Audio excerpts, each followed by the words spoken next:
Hello दोस्तों, let's crack it में आप लोगों का स्वागत है। और आज है 26 दिसंबर 2021 और साइंस एंड टेक का पेज आप लोगों के सामने।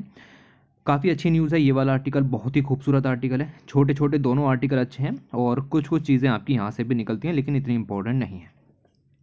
तो पहला जो स्मॉल आर्टिकल है वो आपको बताता है अबाउट द सेलेस्टियल नोमाड्स, और यहाँ पर डिस्कस किया गया है कि पहले तो आप समझिए कि क्या होता है स्टार फॉर्मिंग रीजन। ओके, क्योंकि यहाँ पर एक टर्म आई है जिसका नाम है स्टार फॉर्मिंग रीजन, तो इसके बारे में पता करते हैं। एक स्टार फॉर्मिंग रीजन आपको पता है किसी भी सेलेस्टियल बॉडी है उसके चारों तरफ का ऐसा रीजन जहाँ पर स्टार फॉर्म्स होते हैं उसको स्टार फॉर्मिंग रीजन कहते हैं। ठीक है, ये star forming region is a region of the celestial sphere within which predominantly very young stellar objects वहाँ पर पाए जाते हैं और उनका फॉर्मेशन अभी चल रहा है। ठीक है, तो ऐसे स्टार जिनका फॉर्मेशन चल रहा है अगर हम उन सबको कंबाइन कर दें तो एक स्फेयर क्रिएट होता है और उस स्फेरिक रीजन को कहते हैं स्टार फॉर्मिंग रीजन। ये स्टार फॉर्मिंग रीजन, इस रीजन के अंदर हमें देखने के लिए मिले हैं 70 से ज़्यादा नए रोग प्लैनेट्स। नाउ अब हमें इसके बारे में पता होना चाहिए कि व्हाट इज़ रोग प्लैनेट्स। ओके, तो रोग रोग प्लैनेट्स कुछ नहीं होते, ये अपने आप में एक प्लैनेट है। ओके, और इसका जो मास है ये ऐसा ही है जैसे अर्थ वगैरह का है या फिर हमारे सोलर सिस्टम के और प्लैनेट्स का यहाँ पर है। ओके, अब हमारे सोलर सिस्टम में क्या है कि अर्थ वगैरह है तो वो सन के चारों तरफ चक्कर लगाते हैं। ओके, एक उनका अपना ऑर्बिट होता है और वो उसमें आपका जो है वो चक्कर लगाते हैं। लेकिन जो रोग प्लैनेट्स होते हैं वो किसी भी स्टार का चक्कर नहीं लगाते, याद रखिएगा। But do not orbit a star. Okay, पृथ्वी क्या है, सन का चक्कर लगाती है, लेकिन रोग प्लैनेट जो होते हैं वो किसी भी स्टार का चक्कर यहाँ पर नहीं लगाते हैं। पूरी डेफिनेशन है, याद रखिएगा। ये चक्कर नहीं लगाते इसके ओके, तो ये आप देखो कि चक्कर नहीं लगाते, लेकिन फिर करते क्या हैं, तो ये आपके फ्रीली रोम करते हैं ऑन देयर ओन, अपने आप पूरे ब्रह्मांड में इस तरीके से लोग घूमते रहते हैं। ये प्लैनेट्स आपके इस तरीके से रोम करते रहते हैं फ्रीली। इनके बारे में ज़्यादा जानकारी नहीं है, ना ही कुछ ज़्यादा संख्या में ये मिले हैं। लेकिन अभी अभी क्या हुआ है कि बहुत सारे जो एस्ट्रोनॉमर्स हैं उन्होंने यूरोपियन सदर्न ऑब्जर्वेटरी टेलीस्कोप्स के द्वारा और अदर फैसिलिटीज़ को यूज़ करके 70 नए रोग प्लैनेट्स डिस्कवर किए हैं इन अवर गैलेक्सी। ओके, तो मिल्की वे गैलेक्सी के अंदर इन्होंने 70 से ज़्यादा रोग प्लैनेट्स यहाँ पर डिस्कवर किए हैं। This is a large group of रोग प्लैनेट्स जो कि हमें यहाँ पर मिले हैं, ये डिस्कवर किए गए और एक इंपॉर्टेंट स्टेप है ताकि हम इनके ओरिजिन के बारे में समझ सकें और इनका जो ये आपका मिस्ट्री है कि भाई ये किसी ऑर्बिट के चारों तरफ चक्कर क्यों नहीं लगाते, ये रोम करते हैं फ्रीली, ऐसा क्यों। ओके, स्वतंत्र रूप से यहाँ पर क्यों घूमते रहते हैं, इनके बारे में भी हमें यहाँ पर पता लगेगा। तो स्टडी यही है कि 70 से ज़्यादा जो प्लैनेट्स हैं वो यहाँ पर देखने के लिए मिले हैं। आपको पता होना चाहिए what is star forming region and what are rogue planet. एकमात्र डिफरेंस जो रोग प्लैनेट्स और हमारे जैसे सोलर सिस्टम के प्लैनेट्स के बीच में है, तो हमारे जो प्लैनेट्स हैं वो चक्कर लगाते हैं और जो रोग प्लैनेट्स हैं वो सन का या किसी स्टार का चक्कर नहीं लगाते, ये फ्रीली आपका घूमते रहते हैं इन योर यूनिवर्स। ओके, दूसरी जो न्यूज़ यहाँ पर निकल के आती है वो है अबाउट टॉक्सिन पेन किलर। एक बीमारी होती है जिसका नाम है एंथ्रैक्स। एंथ्रैक्स होती है बाई बैक्टीरिया जिसका नाम है बैसिलस एंथ्रेसिस। ओके, ये पॉइंट आपको यहाँ पर याद रखना है। ये एंथ्रैक्स नाम की बीमारी आपकी एनिमल्स को हो सकती है और आपकी पता है आपको ह्यूमंस को भी यहाँ पर हो सकती है। ओके, ये बैक्टीरिया के कारण होती है जिसका नाम है बैसिलस एंथ्रेसिस, और ये बैक्टीरिया एक तरीके के जो स्पोर्स हैं उनसे मिल करके बना होता है। ये स्पोर्स आपके एनवायरनमेंट में हो सकते हैं, सॉइल में हो सकते हैं और बहुत बहुत सालों तक यहाँ पर रहते हैं। जैसे कि आप इस इमेज में देख सकते हैं कि ये घास है और इस घास को जब आप जूम करोगे तो इसमें आपको इस तरीके के स्पोर्स बैक्टीरियाज देखने के लिए मिल जाएंगे। अब एक गाय है, उसने इसको यहाँ पर कंज्यूम कर लिया। कंज्यूम करने के बाद ये पर्सन के या एनिमल की बॉडी में चले जाते हैं और वहाँ जा करके ये एक्टिवेट हो जाते हैं। इन देयर नेचुरल फॉर्म ये इनएक्टिव होते हैं। ओके, लेकिन जब ये बॉडी के अंदर जाते हैं तो ये एक्टिवेट हो जाते हैं और साथ ही साथ ये जो है वो मल्टीप्लाई कर सकते हैं। इनकी ग्रोथ यहाँ पर बढ़ने लगती है बॉडी के अंदर। अब यहाँ पर लिखा हुआ है पर्सन के भी अंदर जा सकता है, तो ये डिजीज़ आपकी याद रखनी है आपको कि ह्यूमन में भी हो सकती है। जब ये आपके एक्टिव हो जाते हैं बॉडी के अंदर तो बॉडी के अंदर ये मल्टीप्लाई करते हैं और भारी संख्या में बढ़ जाते हैं। अब चूंकि ये स्पोर्स थे तो ये यहाँ पर फैलने शुरू हो जाते हैं और एक टॉक्सिन यहाँ पर प्रोड्यूस करते हैं और इस टॉक्सिन के कारण इलनेस भी हो सकती है और डेथ भी हो सकती है। ठीक है, तो इस तरीके से आपकी जो एंथ्रैक्स है उस डिजीज़ की साइकिल यहाँ पर चलती है और वो किसके द्वारा होता है, एक बैक्टीरिया जिसका नाम है बैसिलस एंथ्रेसिस। अब ये जो स्टडी यहाँ पर हुई है इन्होंने फाइंड किया है कि ये जो आपका एंथ्रेसिस बैक्टीरियम नाम का जो आपका ये बीमारी है आपकी, जो एंथ्रैक्स नाम की बीमारी है जो इस वायरस बैक्टीरिया के द्वारा फैलती है, याद रखिएगा बैक्टीरिया के द्वारा है। ओके, तो ये आपका किसी तरीके से एनिमल्स के अंदर जो पेन उनको यहाँ पर होता है उसको भी रिड्यूस कर सकती है। ओके, तो पेन को रिड्यूस करने के लिए भी ये जो टॉक्सिन यहाँ पर रिलीज़ किया गया, इस टॉक्सिन को भी, जो यहाँ पर देख रहे हैं ना आप, लिखा है प्रोड्यूस टॉक्सिन, ये टॉक्सिन किसी तरीके से एनिमल्स के अंदर अलग अलग तरीके के पेन को हल्का करने के लिए यूज़ किया जा सकता है। Okay, this is because pain sensing neurons have receptors for the anthrax toxin, और इस वजह से ये चीज़ें होती हैं। अब आपको क्या याद रखना था, आपको जस्ट ये याद रखना था कि what is anthrax, what is bacillus anthracis, और थोड़ा सा आपको पता होना चाहिए कि इस तरीके की डिजीज़ यहाँ पर होती है। स्टडी हमारे काम की नहीं थी, ठीक है। तो इस तरीके से आपको ये आर्टिकल ख़त्म करना था। उसके बाद एक जैपनीज़ प्रोफेसर हैं, उन्होंने एक टीवी स्क्रीन बनाई है, और टीवी स्क्रीन का नाम यहाँ पर है TTTV, जिसका नाम है टेस्ट द टीवी। ओके, तो इसके अंदर कुछ नहीं, हमारे एग्जाम के काम की नहीं, चटपटी खबरें हैं, और ये आपको ले जाती हैं मल्टी सेंसरी व्यूज़ एक्सपीरियंस की तरफ। ये टीवी है, टीवी की स्क्रीन को अगर आप क्लिक करते हो तो आपको उसके अंदर जो भी कह सकते हैं कि फूड वहाँ पर होगा टीवी की स्क्रीन पर, उसका टेस्ट आपको यहाँ पर देखने के लिए मिलेगा। ओके, तो जो आपके कोविड-19 के दौरान लॉकडाउन रहे, तो उसमें टीवी पर जो भी आपको मान लीजिए बर्गर देखने के लिए मिल रहा है, तो आप सिर्फ टीवी की स्क्रीन को लिख करके आप उस बर्गर का टेस्ट यहाँ पर हासिल कर सकते हो। ओके, तो ये सब चीज़ें देखने के लिए मिलती हैं। ओके, ये काम किया गया।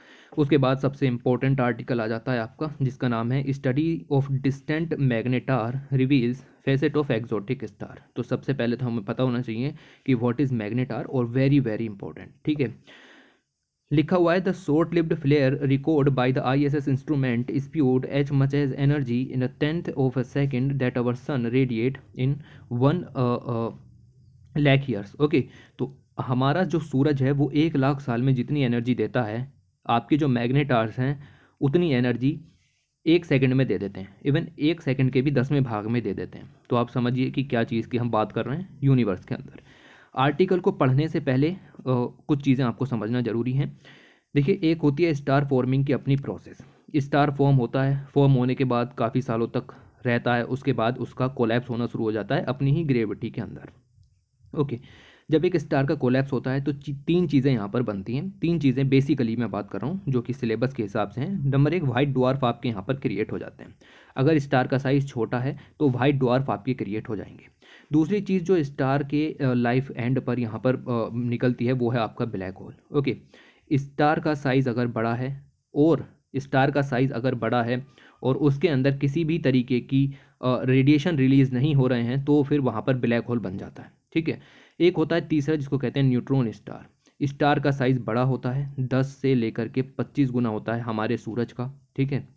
10 से लेकर के 25 गुना होता है हमारे सूरज का, और अगर वो यहाँ पर कोलैप्स होता है तो यहाँ पर बनता है न्यूट्रॉन स्टार। न्यूट्रॉन स्टार के अंदर रेडिएशन काफ़ी ज़्यादा होता है, इस चीज़ को भी ध्यान रखेंगे। इवन ब्लैक होल के अंदर ये चीज़ें नहीं होती। ब्लैक होल के अंदर जो मैटर करता है वो है आपकी ग्रेविटी, ठीक है। और जो आपके न्यूट्रॉन स्टार हैं, यहाँ मैटर करता है रेडिएशन प्लस ग्रेविटी दोनों। ओके, तो रेडिएशन प्लस ग्रेविटी इस तरीके से होती है। न्यूट्रॉन स्टार को अगर मैं इस तरीके से डिनोट करता हूँ तो आप देखिए कि इसकी ग्रेविटी इसको अंदर की तरफ पुल करती है, ठीक है। सारा का सारा जो मैटर है वो अंदर की तरफ पुल होता है। साथ ही साथ आपको पता होना चाहिए कि रेडिएशन इसका जो है वो बाहर की तरफ को फैलता है। वो सब न्यूक्लियर फ्यूज़न के कारण ये चीज़ें होती हैं, हाइड्रोजन एंड हीलियम के कारण चीज़ें होती हैं। ग्रेविटेशनल फोर्स इतना ज़्यादा होता है कि वो इसको सुकोड़ करके बहुत छोटा कर देता है। तो एक ये आपका 10 किलोमीटर तक की जो रेडियस है उसका यहाँ पर एक गोला सा क्रिएट हो जाता है, और चूंकि रेडिएशन रिलीज़ हो रहे हैं तो ये बहुत ही चमकदार गोला यहाँ पर होता है। इसको कहते हैं न्यूट्रॉन स्टार, ठीक है। क्या समझ में आया? ठीक है, दोबारा देखो वीडियो को, एक बार फिर से समझ में आएगा। तो ये इसका जो ग्रेविटेशनल पुल है इसको इतना ज़्यादा यहाँ पर खींचता है कि ये एक बहुत ही कॉम्पैक्ट स्टार बन जाता है और बहुत ज़्यादा डेंस हो जाता है, बहुत ज़्यादा स्मॉल हो जाता है। ओके, इतना स्मॉल कोई और सेलेस्टियल बॉडी पूरे यूनिवर्स में नहीं होती जितना कि न्यूट्रॉन स्टार होता है। इसकी रेडियस मात्र 10 किलोमीटर की यहाँ पर होती है। ओके, तो ये चीज़ आप यहाँ पर ध्यान रखोगे कि what is neutron star. Now, neutron star आपके यहाँ पर क्रिएट हो गए। ये अगर बहुत तेज़ी से स्पिन कर रहा है तो इसके बीच में से एक रेडिएशन की लाइट यहाँ पर निकलती है, और न्यूट्रॉन स्टार को कह दिया जाता है पल्सार। ओके, अगर ये कम स्पीड से यहाँ पर जो है वो आपका घूम रहा है तो वहाँ से आपका मैग्नेटिक फील्ड क्रिएट होता है, जिसके ज़रिए आपका क्रिएट होता है मैग्नेटार्स। ओके, ये चीज़ आप यहाँ पर ध्यान में रखोगे। अगर स्पिन बहुत तेज़ है तो पल्सार्स क्रिएट होंगे, स्पिन कम है तो मैग्नेटार्स क्रिएट होंगे। तो ये मैग्नेटार्स यहाँ से निकल के आए, और ये मैग्नेटार्स में कुछ भी नहीं है, एक है मैग्नेट, एक वर्ड इसके अंदर है मैग्नेट, और दूसरा है स्टार्स। तो ऐसे जो स्टार, ऐसे न्यूट्रॉन स्टार्स जिनका मैग्नेटिक फील्ड बहुत ज़्यादा होता है, उनको मैग्नेटार्स कहते हैं। ठीक है, तो इस तरीके से चीज़ें चलती हैं। ये बेसिक साइंस है, आपको अपने साइंस एंड टेक के सिलेबस में चीज़ें कवर कर लेनी चाहिए थी, बट बहुत जगह पर नहीं होती हैं, इसलिए मैंने क्लियर कर दिया। तो अब मैग्नेटार्स की आपको ये चीज़ पता चली। अब मैं आपको इसकी थोड़ी सी और चीज़ें यहाँ पर बताता हूँ जो कि रिटन लैंग्वेज में यहाँ पर होंगी।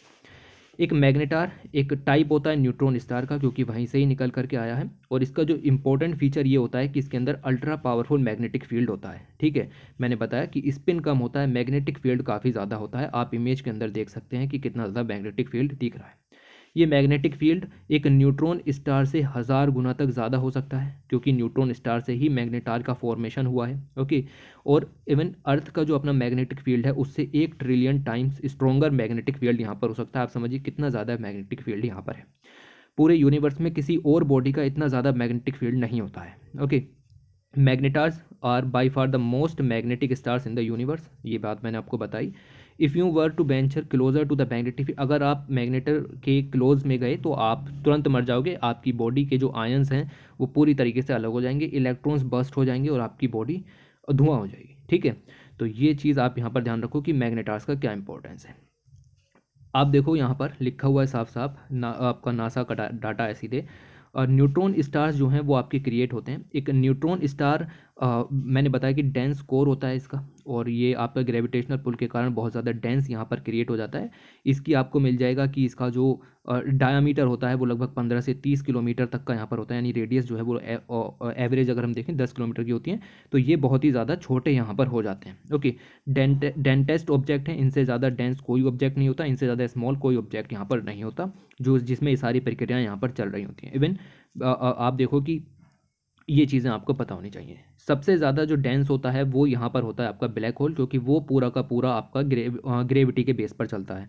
दूसरे नंबर पर आपका आता है न्यूट्रॉन स्टार डेंस के मामले में। ठीक है, अगर हम स्मॉल की बात करें तो आपका न्यूट्रॉन स्टार स्मॉलेस्ट हो जाते हैं। ओके, तो इसके कई सारे टाइप होते हैं, एक आता है आपका मैग्नेटार और एक आता है आपका पल्सार, फिर ये तीसरा इसको मिला करके बना दिया गया है।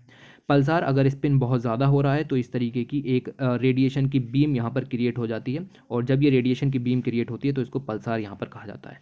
एक होता है मैग्नेटार, अगर मैग्नेटिक फील्ड बहुत ज़्यादा है और स्पिन बहुत ही कम है तो ये आपका मैग्नेटार यहाँ पर क्रिएट होता है। मैग्नेटिक फील्ड लाइन्स यहाँ पर दिखाई गई हैं। ठीक है, तो ये आपको क्लियर होना चाहिए। अब ये आपकी थ्योरी जो द हिंदू में निकली, साफ साफ लिखा हुआ है magnetar is a rare compact type of neutron star, क्योंकि न्यूट्रॉन स्टार कॉम्पैक्ट ही होते हैं और इनके अंदर फिनोमिना दिख जाएंगे, एनर्जी और मैग्नेटिज्म। सबसे इंपॉर्टेंट फिनोमिना है आपका मैग्नेटिज्म का। ठीक है, इसको आपको याद रखना है। उसके बाद इसको स्किप कर सकते हैं, कुछ नहीं है। यहाँ से आप यहाँ पर देखिए, मैग्नेटार्स आर रिलेटिवली रेयर ऑब्जेक्ट्स, आसानी से देखने के लिए नहीं मिलते हैं। विद ओनली अबाउट 30 हमें मिल्की वे गैलेक्सी के अंदर देखने के लिए मिलते हैं। ऐसे सिर्फ 30 ही ऑब्जेक्ट्स जो हैं आपको मैग्नेटार्स मिल्की वे के अंदर देखने के लिए मिले हैं। The present magnetars is only the second, जो कि हमने अपनी गैलेक्सी से बाहर का स्टडी किया है। इससे पहले हमने एक और यहाँ पर स्टडी किया था हमारी गैलेक्सी से बाहर का। मैग्नेटार्स बनते कैसे हैं, तो जब एक आपका स्टार है उसका यहाँ पर कह सकते हैं कि लाइफ पूरी हो जाती है और वो स्टार का मास जो है वो 10 से 25 गुना होता है हमारे सन का, और वो कोलैप्स कर जाता है, तो इससे एक कॉम्पैक्ट ऑब्जेक्ट बनते हैं जिनको न्यूट्रॉन स्टार कहते हैं। ठीक है, अब ये जो इन न्यूट्रॉन स्टार का ही एक टाइप होता है जिसके अंदर मैग्नेटिक फील्ड काफ़ी ज़्यादा हो जाता है, 1000 गुना हो जाता है न्यूट्रॉन स्टार का, तो उससे आपका बनता है मैग्नेटार। ठीक है, ये चीज़ यहाँ पर आपको पता होनी चाहिए। इनका मैग्नेटिक फील्ड बहुत ज़्यादा इंटेंस होता है, मैंने बताया आपको। ये हाईली डेंस होते हैं, ये भी आपको बता चुके हैं। और इनकी जो रोटेशन स्पीड है कि इनकी न्यूट्रॉन स्टार्स की, ये भी अच्छी खासी होती है। अगर बहुत ज़्यादा है तो आपका पल्सार बन जाता है, और अगर कम है तो आपका मैग्नेटिक ये स्टार बन जाता है, जिसको मैग्नेटार कहते हैं। ओके, तो ये चीज़ आपको यहाँ पर पता होनी चाहिए। उसके बाद जो आपके न्यूट्रॉन स्टार हैं उनका मैंने आपको डायामीटर बताया, लगभग 20 किलोमीटर का, रेडियस आपको 10 किलोमीटर की बन जाएगी, जिसके कारण ये आपको देखने के लिए मिलेगा कि स्मॉलेस्ट जो कॉम्पैक्ट ऑब्जेक्ट यहाँ पर क्रिएट हो जाते हैं। इनकी ल्यूमिनेसिटी काफ़ी ज़्यादा होती है, किसकी, मैग्नेटिक स्टार की, यानी कि मैग्नेटार्स की। क्यों यहाँ पर ज़्यादा होती है, आपको देखने के लिए मिलेगा कि इनकी जो ये देखिए, compare this with the luminosity of the sun, तो हमारा जो सन यहाँ पर एनर्जी प्रोवाइड करता है, जितनी एनर्जी वो 1 लाख साल में प्रोवाइड करेगा, इतना मैग्नेटार्स 1 सेकंड के 10वें भाग में प्रोवाइड कर देता है। ये बात आपको ध्यान में रखनी है कि इनकी ल्यूमिनोसिटी ज़्यादा होती है due to the magnetic field, और उसके अंदर कुछ और चीज़ें भी यहाँ पर क्रिएट हो जाती हैं। ओके, अब इस सब के कारण इनके चारों तरफ से आप देखोगे कि फ्लेयर्स भी यहाँ पर निकलते हैं। Further this magnetars emit violent flares, इस चीज़ को भी आप यहाँ पर ध्यान में रखोगे कि जो फ्लेयर्स यहाँ पर निकलते हैं वो भी काफ़ी ज़्यादा बड़े होते हैं, और इन फ्लेयर्स के कारण जो एनर्जी यहाँ पर प्रोड्यूस होती है वो सन के द्वारा प्रोड्यूस एनर्जी जितनी सन 1 लाख साल में देता उसकी ये 1 सेकंड में यहाँ पर आपका प्रोड्यूस कर देते हैं। ओके, ये चीज़ आप यहाँ पर ध्यान रखना। इनको ऑब्जर्व करना काफ़ी ज़्यादा डिफिकल्ट होता है, साइलेंट प्रकृति के यहाँ पर होते हैं। जो साइलेंट वाले यहाँ पर होते हैं और जिनसे ये सब चीज़ें देखने के लिए नहीं मिलती, वो स्टडी करना मुश्किल होता है। लेकिन जैसे ही फ्लेयर्स यहाँ पर प्रोड्यूस होते हैं तो हमें ये ऑब्जर्व करने में आसानी हो जाती है। ये शॉर्ट लिव्ड होते हैं, लगभग 10,000 सालों में ही ये यहाँ पर ख़त्म हो जाते हैं। कोई भी सेलेस्टियल बॉडी ऐसे ख़त्म नहीं होती। ओके, लाखों सालों तक चलती है, लेकिन ये आपके 10,000 साल तक इस तरीके के रहते हैं, और ये पॉइंट आपको यहाँ पर याद रखना है। ओके, तो ये स्टडी होगी, इन फ्लेयर्स की स्टडी की जाती है जो कि मैग्नेटार्स से यहाँ पर निकलते हैं, और उसके ज़रिए हम मैग्नेटार्स की फिजिक्स को अंडरस्टैंड कर सकते हैं, किस तरीके से रेडियो बर्स्ट होते हैं, और अलग अलग तरीके के एस्ट्रोनॉमी के जो फिनोमिना हैं वो भी हमें यहाँ से पता लग जाते हैं ना। देयर इज़ अ इमेज, आपको यहाँ पर इस इमेज के बारे में पता होना चाहिए। तो स्टार्स जिनका मास 10 से 25 गुना होता है सोलर मास का, वो न्यूट्रॉन स्टार होते हैं। ऐसे न्यूट्रॉन स्टार जो कि आपके हाई मैग्नेटिक फील्ड होता है उनको मैग्नेटार्स कहते हैं, और इनमें इंटेंस मैग्नेटिक फील्ड आपको देखने के लिए मिलता है। ये रेयर ऑब्जेक्ट्स होते हैं, इनमें हमें अपनी मिल्की वे में सिर्फ 30 ही ऐसे यहाँ पर देखने के लिए मिले हैं। इनमें जो फ्लेयर्स निकलते हैं वो काफ़ी ज़्यादा वायलेंट होते हैं और शॉर्ट लिव्ड होता है, ये भी मैंने आपको बताया। उसके अलावा आप देखो कि जितना सन हमारा 1 लाख साल में देता उतना यहाँ पर 1 सेकंड में दे देता है। तो ये सब प्रॉपर्टीज़ आपको मैग्नेटार्स की यहाँ पर याद रखनी है, ठीक है। तो ये आपका मैग्नेटार और पल्सार्स के बीच में डिफरेंस भी आपको यहाँ पर पता होना चाहिए। ये आर्टिकल आपका इतना था और हमने इस आर्टिकल को पूरा यहाँ पर कवर किया। ओके, ये रहा। उसके बाद आगे चलते हैं। ये आर्टिकल पढ़ने वाला था पूरा, ठीक है। ये आर्टिकल बिल्कुल भी पढ़ने वाला नहीं है। यहाँ पर कहा जा रहा है कि थर्ड डोज की तरफ हमें जाना चाहिए, और उसके ऊपर कुछ व्यूज़ दिए गए हैं, और ये चीज़ें लगातार चेंज होती रहती हैं, तो आपको इसमें ज़्यादा दिक्कत नहीं लेनी। उसके बाद आगे चलते हैं। लिखा हुआ है कि using music to better manage dementia. Dementia is a disease, अब हम इसको डिजीज़ नहीं कह सकते, कंडीशन कह सकते हैं।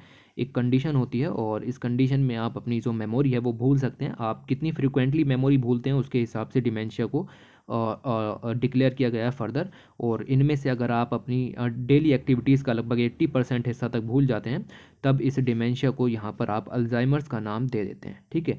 तो यहाँ पर आर्टिकल में पता चला है कि स्टडी हुई है, स्टडी में पता चला है कि जो डिजीज़ है ये आपकी डिमेंशिया, इसको सॉर्ट आउट करने के लिए म्यूज़िक का यूज़ आप यहाँ पर कर सकते हैं, जिसके आपकी जो ब्रेन सेल्स हैं वो आपकी इम्प्रूव हो सकती हैं, ठीक है। ये आप देख सकते हैं। Dementia is not a specific disease but एक इम्पेयर डिसेबिलिटी है, जिसमें हम रिमेंबर नहीं रख सकते चीज़ों को, डिसीजंस मेक नहीं कर सकते, और हमारी एवरीडे एक्टिविटीज़ जो है वो ख़राब होती हैं। ओके, मतलब हम चीज़ों को भूल जाते हैं। एल्जाइमर डिजीज़ ये एक कॉमन टाइप ऑफ डिमेंशिया है, जिसमें कि आप लगभग अपना 60 से 80% डेली एक्टिविटीज़ को भूल जाते हो। ये एडल्ट्स में बेसिकली नहीं होता, और एक एज ग्रुप के बाद ही होता है। इसके लिए एज ग्रुप लगभग 65 ईयर और उससे एबव में दिखाया गया है, ठीक है। लेकिन सिचुएशंस देखने के लिए मिली हैं कि भाई ये आपकी एडल्ट पॉपुलेशन में भी होता है, बट इतना ज़्यादा विस्तार में नहीं है जितना कि आपका 65 साल से ऊपर में देखने के लिए मिलता है। ओके, तो ये इतना सा पॉइंट यहाँ पर निकलता है। बाकी इस आर्टिकल में आपको पता ही है कि कोई क्वेश्चन यहाँ से नहीं निकलता कि म्यूज़िक किस तरीके से हील कर सकता है, बट हाँ। उसके बाद एक चीज़ यहाँ पर मिलेगी कि what makes humans react quickly to negative smells. तो बात कर रहे हैं स्मेल्स की। ओके, तो यहाँ पर आपको ओल्फैक्टरी सिस्टम के बारे में पहले भी बताया है, फिर से यहाँ पर आया है, बता देते हैं। एक होता है आपके ब्रेन के अंदर ओल्फैक्टरी ऑर्गन, जितनी भी आप चीज़ें सूंघते हो, स्मेल करते हो, उन सभी को कि कौन सी प्लीजेंट है कौन सी बेकार है, उन सभी को देख करके ये बताता है।